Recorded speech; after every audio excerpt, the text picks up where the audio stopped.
ndongeye ndagusuje. Uyu mwanya tugiye kukubwira ibintu ushobora guseka cyangwa ntuseke, gusa ni ibintu bitangaje. Icyambere, mbere yo gutereta umukobwa ubyibushye ugomba kwitoza guhobera akabati nibura amezi 4.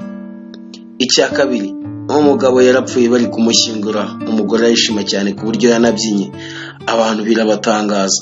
Bamubajije impamvu aransubiza ati, kuva n'abana n'uyu mugabo nibwo bwa mbere menya ahantu agiye. Gatatu, niba utarareba filime irimo gusomana n'ababyeyi bawe ntukavuge ngo byose birashoboka.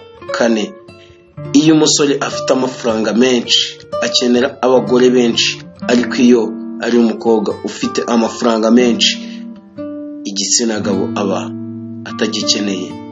Gatanu, narabanje manura isutiye nkurikizaho ijipo mperuka ikariso, uko niko nabonyeho nanika imyenda ku mugozi. Uzashya kubera ibyo wari utekereje. Gatandatu, urubyiruko rw'iyi minsi na pozisiyo rwazanye. Ejo numvise umusore kubwira umukobwa ati, hagarara uri kuzamuka ku rwego. Karindwi, umwana yahamagaye papa we Joriji kuri telefone.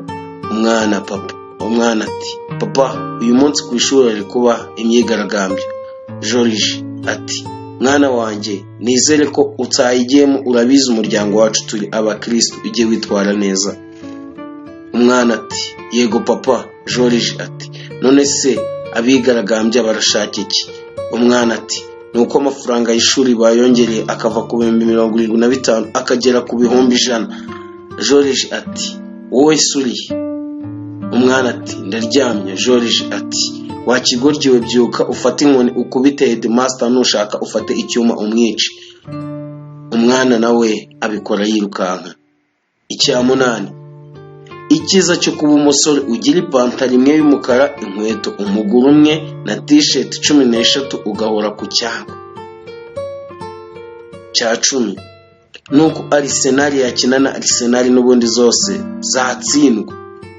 Cya 11, umurumogi rwa mu gitondo si ikintu umuturanyi yanjyanye abana be ku ishuri mu modoka abasiga ku kazi, aba ari we wijyana ku ishuri bigaho. Cya 13, muri Afurika niho honyine urangiza kwiga ubundi gushaka akazi bikaba akazi kawe. Cya 15, uko nta murimo usimbura umuti w'amenyo, ni nako ntawe usimbura gutanga comments. Mvuze ngo iki? Kora subscribe.